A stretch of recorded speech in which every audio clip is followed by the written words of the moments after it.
Welcome.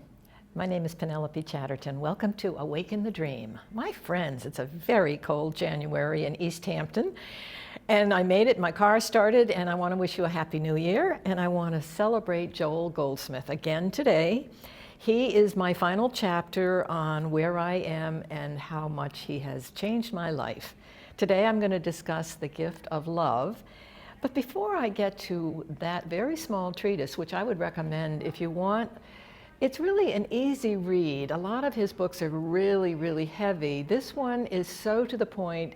Actually, it's small. And with all that I've had going on, it was just perfect, which said you can do this and show up. But I was thinking about Joel and why his books are all so fresh and alive. I mean, they are on fire, and I'm going to tell you why. When Joel, 1946, he was in his 50s. After meditating and working so hard on his teaching and his discovery of God, he had that illumination. He had that joining with God, where God found him, he found God, and he found he was one with his Father. Joel went through this, and after that day, he was never the same. He worked so hard on his teachings, his tape recordings, his students. He never sat down and wrote a book. He wasn't a writer that way. He was too busy. He was healing. He had been a Christian Science practitioner. He created the Infinite Way movement, which had everything to do with unfolding with consciousness, which he did. And he worked so hard at it, and he understood what it takes to find that illumination that he did find. He was so taken with that. He wept like any of us would who have touched that core, that vortex on fire of love, unjoining, where he disappeared. And we can all do that, and we will all do that. It's just a matter of time. He talks a lot, too, about his metaphysical journey. He was, a salesman and then a practitioner and then a teacher of the Infinite Way for 17 years, where beyond Christian Science, he did not want to be organized. He wanted to be free. Mysticism for him, after that joining, after that illumination, he knew he had to be a free spirit without his body. When he disappeared, he did not want to identify with the human plane on any level. For instance, an organization, something political, something where there's money involved, or you have to show up, or you have to actually say, I'm separate from God because I belong to this particular Infinite Way movement. It's not about a church, a synagogue, it's about an experience. And Joel had the experience, and he unfolded gradually. Now, this has been very helpful for me to understand that all the teachings, all of us who are on the path, all the teachings we've ever done, each one was perfect for what we gleaned, for how we grew, how we felt. They were marvelous, and I've been on all of them. Since I was a teenager, I went from one to another, to another, to another, and I always thought, this is it. Because I rose so in the pattern of my own consciousness unfolding. Unfolding is an important word to remember about your own journey. When we unfold, what comes to us has been given to us by the power of the love of God. He said, greater things than this ye shall do. And he also said, you are my beloved Son, in whom I am well pleased, and he meant every one of us. The journey of his love for us, his only begotten Son that was given, was all of us. We are all the sons. We are all the total. We are the oneness, the one spiritual self that has one mind, one body, one soul. We're all consciousness together. Yes, we're in a denser form, and this is what we do. We come here, we work on these patterns of growth to our final illumination. And we will get there, because once you're on the path, there's no getting off, and you have been put on it, as I've said in other programs. So yes, once you climb aboard, or God puts you on board, and remember that, your ability is his ability to love you. He gave his only begotten Son, you, to serve man. The gift of love is of man serving man is God uniting with himself. We're all individualized gods with unique talents, abilities, passions. These passions, who we are, was long before we came in this trip, and it'll be with us when we go. It's who we are, and that should not change. When we talk about the gift of love in a marriage, for instance, one needs to make sure that freedom is given to the other, that the love that we have for our uniqueness means one doesn't sacrifice, one isn't obligated, one works with the other just to share. To share and to love, and no trade-offs. The gift of love talks about don't expect any reward, even gratitude, good stuff, bad stuff. Leave that out of the equation. Now that sounds maybe like, oh, I'm not God, but you are. You are individualized spiritual love. You've been given the gift of love, and you are to find a way to release that. And that means you don't look for anything back. The gift that you will receive will be that fullness and that fulfillment within you of who you really are.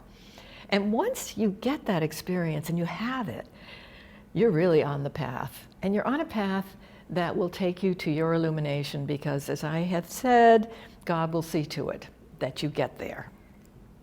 So we meditate, we become quiet. Joel says, I didn't like looking at sin and death and disease. I was committed to trying to figure out what we can do about that, because he felt the law of medicine was fine, because we need our doctors and they do great work, our scientists, our artists.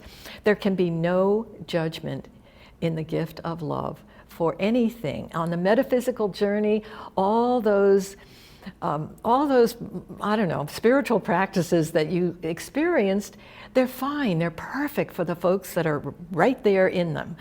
Everything is perfect, because in the field of love, there can be no comparison. You'd be separate from God if you dared to say, well, I was that once, but now I'm this.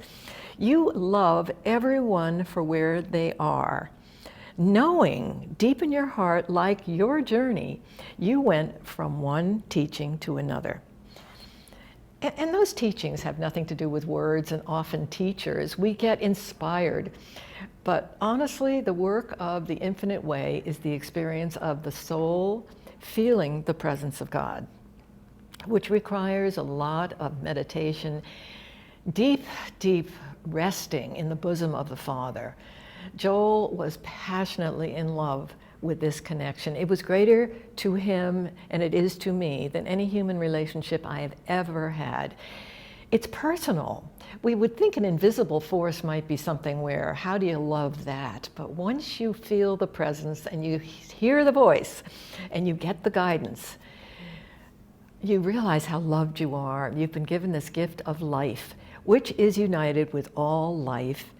I mean, mystics can look at birds and become birds. They can feel in moments looking at a sea that they're connected. The mystical experience can happen to all of us, where all of a sudden in a flash you recognize your oneness. I've often wondered what this experience was for me when once in a while when I was thinking of giving something to someone, I'd get this well within me that was so touching, and I never really quite knew what that was until I actually read The Gift of Love and realized that was just a pulse of the divine vortex coming through to say, you're doing great, yes, you are loved, and giving love is what you just felt within you, which was absolutely magnificent.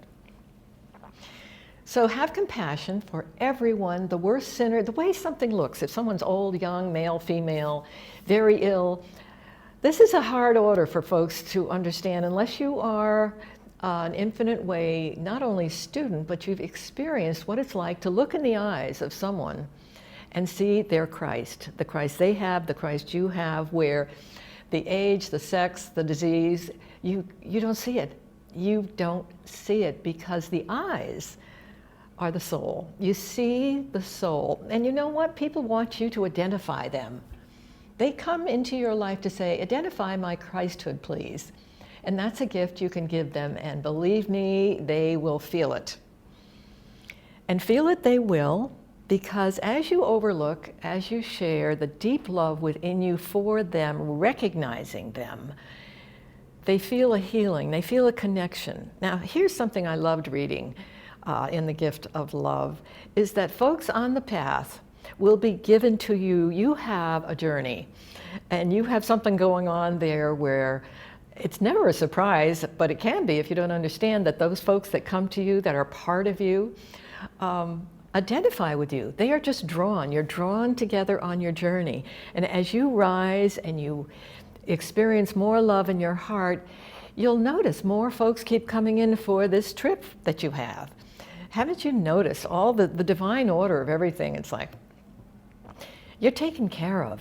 You are the only begotten Son. You are totally taken care of by the ability of God to love you, give you a beautiful soul, body, and spirit. You have that all. Now, to let go of the earth plane is another matter, which requires the discipline of soul. And Joel puts that in front of every book that he's ever written. And the key word is, yes, we require the discipline of soul. It remains to be said that meditating and experiencing the deep feeling within, as the head, it may be carrying on and may prattle a lot. And he laughs and he says, please just try to ignore that. Don't try to control it, let it go. For before long, you will be experiencing something very deep within you, which will allow you to keep your trip, to keep you aware when you see the eyes of any soul who they are, because you are one in consciousness to begin with. As you cultivate, you bring your consciousness to everyone, and you all jump on board and you're all united. There are beautiful examples of that in marriage. The strength of a good marriage is very often a marriage that meditates together, that believes in love, no trade-offs, no manipulation. Even sometimes women give up their name. I mean, it's just loving the uniqueness and the specialness of who that person is, because they were that way before you met them, and they're going to be that way when they're no longer here for whatever their next experience is. But you love them because you love them for that. They're not like you. And that's a good thing. So we don't try to mold anybody into who we think we'd like them to be, because that's really not strength. That isn't surrender, and that certainly is not freedom. And believe me, I speak from experience of all of what I'm saying. I've been in places where I had abandonment issues. I wasn't strong enough within. I didn't meditate enough. I know all the thorns on the roses. My journey has been one rocky road. And it's all been good. Joel will say your greatest trials are your greatest advantages for growth. And I needed to read that and understand that. Think of that, friends. Your greatest trials. You think it can't get any worse. And then you wonder, here, I've been on the path. Why isn't God being good to me? Why isn't everything just going great? Well, because you're being asked to go deeper. And often that means separations.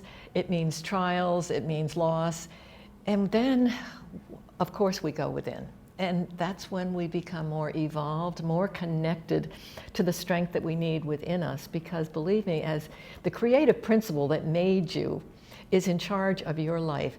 Joel says, you think you're loving, and your ego might think you're creating all this yourself, but none of that is yours. You don't have anything. God's given you all that love. So giving thanks is very important. And Joel did that well. And I am overwhelmed when I think of what comes to me in my guidance, in my meditations, right down to what's in the refrigerator. I mean, just these hints about things that just work your day. If you just accept the fact that you are being guided moment to moment of every single day, and enjoy that when you sit and rest, you don't have to even ask, it's just there. You accept it, you surrender to it, and you listen. And Joel was very much in this world, but he also was very much not in this world. He worked with his consciousness. His tape recordings, because he didn't write, folks edited his work. They put out over 30 books. There are tapes, recordings you can listen to. He was a busy guy. And his passion. And as I say, what is so important is because he was nervous sometimes before he gave a lecture, he did not study and meditate and practice. I mean, he did meditate, but he didn't worry about what it would be. He rested knowing what he really wanted to do was to be alive and have spirit, consciousness deliver exactly what he was going to say. And that's why everything he's written is just bursting off the page with newness, with aliveness. It was consciousness speaking through Joel. So, my friends, my dad was a Christian Scientist, my grandparents practitioners in the 1800s. So when I first met Joel's work and I realized the kind of work he did, I so identified with my own family. It was really sweet for me. And then the first book I ever read, which I think was Parenthesis in Eternity, just that was it. That was it. And that was what I was supposed to find, or what found me. Probably hit me on the head in the library, but it comes to you exactly what your next step is, because you have a pattern that you're going through this life. And you know I'm in this pattern, and I'm at a stage in my life where I don't know whether this is going anywhere else, but I know my devotion right now with Awaken the Dream, which is 25 years old, where I've hosted hundreds of folks with all kinds of wonderful spiritual practices. This is where I have grown the most, and this is where I am now, and I'm giving myself the privilege of just showing up for Joel and for what he's given me and for what I hope I can share with others. So my friend, The Gift of Love talks about the marriage, which I have discussed. He talks about children coming in and how consciousness gives us children. Yes, we are instruments, we have parents that shape and mold and love them, but it's so helpful to know that consciousness actually is the love of your own child that will take care of your child. You know your child will change and grow and maybe not be like you, but it's helpful to know that they are unique gifts from God, that God loves them so much, and you have the joy of experiencing them. So as they come into your life, it helps you to be a little surrendered. You give them everything you can, but if you notice they're unique and have their path, be sure you let them honor wherever they are. Honor everyone where they are. Honor all the metaphysical practices. You know, Orthodox religions also like the infinite way experience, and so do churches and synagogues. It is the mystical life. So folks notice Joel's work, and children are great gifts. And how about your spiritual household? In The Gift of Love, Joel suggests you meditate on each member every day. Take 5 minutes. Feel their I-ness, the I am presence. Feel their Christ mind. Feel their wholeness.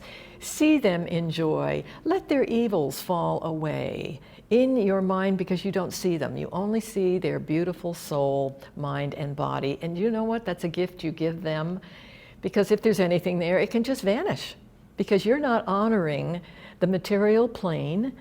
You're not honoring two powers. You're not saying, gee, you know, I'm worried about this. Try to nothingize. That's a term of Joel's. Try to nothingize something that you see that you think has a presence that's not the presence of love.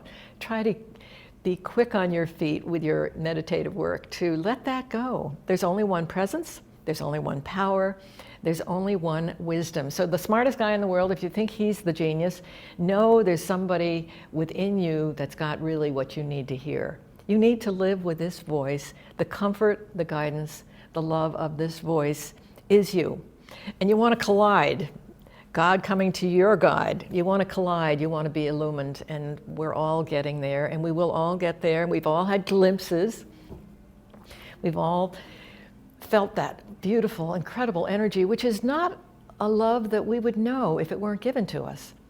I've known human love, and it's been very deep and very wonderful. And I like to think that the human love that I have is based on my connection with consciousness, with that soul, so that it's strong. It's strong. But God is the center of my life, and Joel just was so grateful. He had the most amazing experience. So when you have mystical experiences, when you get those glimpses out in the world where you either feel this connection that hits you over the head, or you identify with a full moon, or something just goes through you, it's consciousness reminding you that you are the light of the world. You are the only begotten Son, each one of us. The worst person you know, I often say, has the Christ mind. And yes, if they're lost, you don't have to love someone who's a thief or someone who's just bad, who doesn't know any better. You don't love that. But here's the trick. Try to love what's in their eyes. Try to see beyond everything they think they are. See who they really are. They're coming to you for identification. Give them that. Give every soul their Christ identification. And you are more than on the path. Life will open up as you do this. You'll see things. Life looks different when you do that. You're eliminating all the negative. And life will take care of you. God knows exactly what you need, more than you do. He has great pleasure in giving you the kingdom. So you have to get out of the way. The kingdom is waiting for you. So, my friends, I'm a little fired up over this gift of love and more understanding of Joel and the fact that he attached himself to so many spiritual practices before this one opened up for him. Because my life has had all those journeys and all those different spiritual practices that I thought were it, and I've lost a lot of people. I've suffered a lot of tragedy, and they've been rough, and I've often thought, why me? But it has strengthened me to eternal life, because that's what really it is about. We understand that whom we've lost are alive and kicking and doing something else. Their journey was up. It's time for new life, and they will take everything they ever gleaned with them, because they're still the same. They came in, they'll go out, they'll come in again, they may go out again until they're finally illumined. So my friends, it's a great goal. It's a great goal to meditate and to respond to the voice, to trust it. When you see life is better for you, that everything, you're walking on water, you take the mask off and you're like a kid in the Garden of Eden. If you could really do that, we show up in our humanness thinking that that's what, we've got to present that. And I think Jesus wanted to also say, I'm a mystic and my Father is speaking through me, but I don't think he did that as well as he might have, because it's hard for people to understand. What do you mean your Father is speaking through you? You're speaking and I hear you. But Jesus totally surrendered. He surrendered his body. He knew the love that was within him. He had the strength and the courage to be the greatest teacher. Joel just absolutely thinks we really need to understand everything about Jesus. He only taught, 33 years. He didn't stay very long, but it doesn't matter about longevity. I lost a husband at 26. You don't look in terms of years. You look at what the experience of the relationship was, what it gave you after the fact, how you grew through that. But then maybe you had more turmoil that you had to attract, because that was what was within you to be resolved, and you went right ahead and did it. So don't beat yourself up, by the way. If your road was rocky, don't beat yourself up. You did everything right. You were as much yourself as you knew to be. You knew God as far as you knew God. And now I'm encouraging you to accept the fact that you're one self, one body, mind, and spirit. You're connected to everyone, and we're really a vortex of energy, if you can get these bodies out of the way. We're a vortex of intense love, where the collision of God to you, the God within you, as you rest in spirit, is just overwhelming. It's greater than any human love I've ever known, and it's very comforting.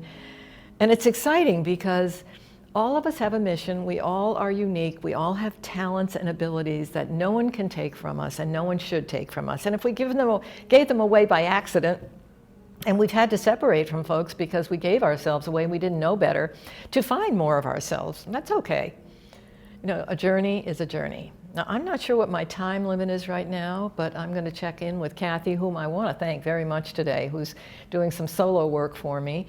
How I'm doing on time. I think I'm ready to wind down. I can't see her, but anyway, I want to thank you all, and I highly encourage you to take a look at the gift of love. I highly ask you to accept where your journey has been, knowing you're on the path, you're never going to get off it, because you were put there. Our lives were given to us. We have God's ability at all times. And with that, my friends, I'm going to check out, and I thank you for joining me on Awaken the Dream. We'll talk to you again soon. Hi. I'm Penelope Chatterton. I am the host and the creator of AwakenTheDreamTV.com. And I'd like to invite you all who are interested in Joel S. Goldsmith to come and sit with me. I was trying to figure out today how to do that, but I have a phone number for you at East Hampton Media. It's 413-203-1360. And let me say that again, 413-203-1360. If you'd like to come and just share what Joel has done for you, or what your experience has been on your journey of unfolding. I am focused right now on him, and I haven't had a chance to put this invitation out, but I would love to have someone join me here and have a wonderful time celebrating the man's life. So thank you very much.